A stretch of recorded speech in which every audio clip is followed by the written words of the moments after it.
여기에 영국 매체 노고마니아는 아스날의 아르테타 감독은 이강인 영입으로 공격진 퍼즐을 완성할 수 있다며 아스날은 올 시즌 프리미어리그 2위에 올라 있고 챔피언스리그 4강에 진출했지만 우승을 위해선 여전히 핵심 선수 보강이 필요하다. 아스날은 지난 1월 이강인 영입을 문의했지만 이적을 성사시키지 못했다. 아스날은 올 여름 이적 시장에서 이강인 영입을 위해 전력을 다할 것이라고 전했습니다. 이 매체는 아스날의 스카우터들은 시즌 내내 이강인을 면밀히 주시했다. 아스날은 이강인이 아르테타 감독의 시스템에서 부족할 부분을 채울 수 있는 선수로 보고 있다. 파이널 서드에서의 예측 불가능한 플레이와 뛰어난 기술을 높게 평가하고 있다. 이강인은 우승을 향한 야망을 품은 아스날의 프로젝트에 합류할 가능성이 있다고 전망했습니다. 아스날은 2시즌 연속 프리미어리그 준우승을 기록한 가운데 올 시즌에도 프리미어리그에서 리그 2위를 기록 중이다. 최근 3시즌 동안 맨체스터 시티와 리버풀을 상대로 치른 우승 경쟁에서 고전한 아스날은 프리미어리그 우승을 위한 전력 보강에 의욕을 보이고 있습니다. ESPN은 이강인은 가장 최근 아스날 영입 루머가 있는 선수다. 아스날은 2천만 유로가량의 이적료로 이강인을 영입할 가능성이 있다. 아스날의 신임 디렉터 베르타는 이강인의 열렬한 팬이다. 베르타 디렉터는 지난 2023년 아틀레티코 마드리드 디렉터 시절 이강인 영입을 시도한 적이 있다고 전했습니다. 또한 이강인은 오랫동안 최고의 재능으로 평가받았다. 국제축구연맹 20세 이하 월드컵에서 골든볼을 수상하며 전 세계에 자신의 잠재력을 알렸다. 이강인은 2023년 PSG로 이적했지만 젊은 선수가 유럽 엘리트 클럽으로 이적할 때 흔히 그렇듯이 눈에 띄는 역할을 맡는 것이 쉽지 않았다. 비티냐와 덴벨레 같은 선수들을 대체하지 못한 것을 비난할 수는 없다면서도 이강인은 PSG에서 보낸 2시즌 동안 매 시즌 2,000분 넘게 활약했다. 이강인은 PSG에서 공격형 미드필더, 윙어, 펄스나인까지 놀라울 정도로 다양한 역할을 소화했다. 이강인의 다재다능함은 장점인 동시에 단점이었다. 출전 기회를 얻은 반면 베스트 11에서 자신의 자리를 굳건히 지키지 못했다고 자세히 언급했습니다. ESPN은 이강인의 다재다능함은 아스날의 사카가 경기에 출전할 수 없을 경우 아스날 측면 공격진의 깊이를 더할 수 있게 하고 창의적인 능력은 웨데고르의 부담을 덜어줄 수 있다. 아스날에게는 흥미로운 선수다.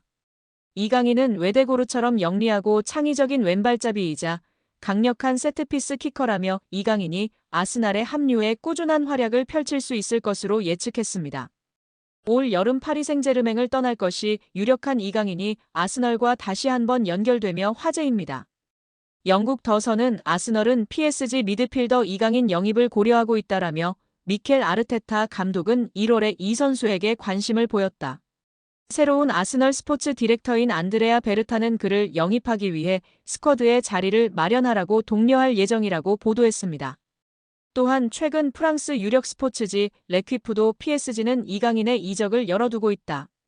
여름 이적 시장에서 합리적인 제안이 오면 매각할 것이라고 주장했습니다. 이강인도 자신의 SNS 프로필에서 PSG를 상징하는 빨간색, 파란색 동그라미를 지우면서 더욱 이적설에 힘을 실었습니다. 아스널이 이강인에게 관심을 가진 건 처음이 아닌데요. 지난 겨울 부카요 사카가 부상당한 뒤 이강인에게 관심을 보였습니다. 이번에는 새롭게 부임한 스포츠 디렉터 베르타의 존재가 이강인의 아스널 이적설에 불을 지피고 있습니다.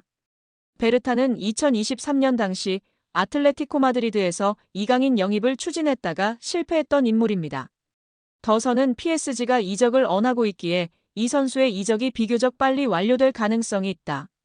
아스널이 싱가포르와 홍콩에서 프리시즌 경기를 할 때 이강인도 비행기에 탈 수 있다라며 덧붙였습니다. 이런 예상대로 이강인이 아시아 투어에 합류한다면 7월 31일 예정된 토트넘 호스퍼전에서 손흥민과 맞대결을 펼칠 수 있습니다. 이강인이 전 세계 2001년생 선수 중 프로 경험이 가장 많은 선수 중 한 명인 것으로 나타났습니다. 국제축구연맹 피파 산하 국제스포츠연구센터 CIES는 16일 2001년생 이후 선수 중 프로 경기 출전 경험이 많은 선수들을 조사해 발표했는데요. 이강인은 전 세계에서 활약하는 2001년생 선수 중 프로 경기 경험이 6번째로 많은 것으로 나타났습니다. 이강인은 16.8세의 나이로 자신의 프로 데뷔전을 치렀고 그동안 286경기에 출전했습니다. 이강인은 매년 평균 39.1경기에 출전한 것으로 나타났습니다. 2001년생 선수 중에선 레알 마드리드의 호드리고의 프로 경험이 가장 많은 것으로 드러났습니다. 호드리고는 379번의 공식 경기에 출전했고 해마다 평균 50.9경기에 출전한 것으로 나타났습니다. 2001년생 선수 중에선 호드리고에 이어 레알 소시에다드 쿠보의 프로 경험이 두 번째로 많았고 나이트, 사카, 알베르토가 뒤를 이었습니다. 이강인은 지난 2019년 국제축구연맹 20세 이하 월드컵에서 대회 득점왕 홀란드를 제치고 골든볼을 수상하며 전 세계 최고 유망주로 인정받기도 했습니다. 벨기에 신성 케털라러는 이강인에 이어 전 세계 2001년생 선수 중 프로 경기 경험이 7번째로 많은 것으로 나타났습니다.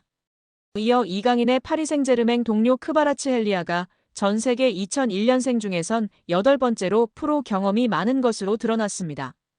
2002년생 선수 중에선 레알 마드리드의 카마빙가의 프로 경기 경험이 가장 많았고 리버풀의 흐라벤베르흐가 뒤를 이었습니다. 2003년생 중에선 레알 마드리드의 벨링엄과 바이에른 뮌헨의 무시알라가 프로 경기 경험에서 나란히 1위와 2위를 기록했습니다. 여기에 이강인의 가장 강력한 경쟁자 프랑스의 초신성 두뇌의 이적설이 화제가 되고 있습니다. 맨체스터 시티가 거액을 장전해 전력 보강을 추진한다는 내용인데요. 맨시티는 펩 과르디올라 체제에서 새로운 시즌을 위해 스쿼드 쇄신을 준비하고 있습니다. 풋볼 팬캐스트는 맨시티가 프랑스 리그 강호 파리 생제르맹 공격수 데질의 두에를 노린다고 전했습니다. 두에는 2023년 여름 스타드 렌에서 5천만 유로 794억 원의 이적료를 기록하며 PSG의 새 둥지를 틀었습니다. 현재 19세의 어린 나이에도 스피드, 민첩성, 드리블 기술이 뛰어나다는 평가를 받고 있습니다. 브라질을 포함해 유럽에서 그를 넥스트 네이마르라 부르고 있습니다. 두에는 이번 시즌 공식 모든 대회에서 39경기에 출전해 7골 11도움을 기록 중인데요. 같은 포지션을 소화할 수 있는 이강인을 밀어낸 상황입니다. 최근에는 네이션스 리그에서 크로아티아와 맞붙는 프랑스 대표팀에 처음 발탁되며 능력을 인정받고 있습니다. 매체는 맨시티가 이 젊은 재능을 확보하기 위해 9천만 유로 약 1,430억 원의 영입 제안을 준비하고 있다. 그러나 PSG는 두에를 미래 전력으로 간주하고 있어 방출에 소극적인 자세다. 그럼에도 맨시티가 포기하지 않고 계속 협상하기 위해 노력할 것이라고 전망했습니다. 만약 두에가 떠나고 이강인 잔류할 경우 주전 경쟁의 청신호를 켤 수 있는데요. 이강인은 최근 맨체스터 유나이티드 이적설, 에이전트 하비에르 가리도 메뉴와 미팅설이 돌았지만 이후 업데이트된 정보가 없는 상황입니다. 이강인은 현재 2028년 6월까지 계약 기간이 남아있는 상황입니다. 한편 매체는 맨시티가 올여름 이적 시장에서 다수의 방출을 준비하고 있다. 케빈 더 브라위너는 미국 메이저리그 사커 샌디에이고와 협상을 진행 중이며 마테오 코바치치는 아틀레티코 마드리드 이적 가능성이 부상했다. 이런 움직임을 통해 화보되는 자금은 두에 영입에 들어갈 것이라고 전망했습니다.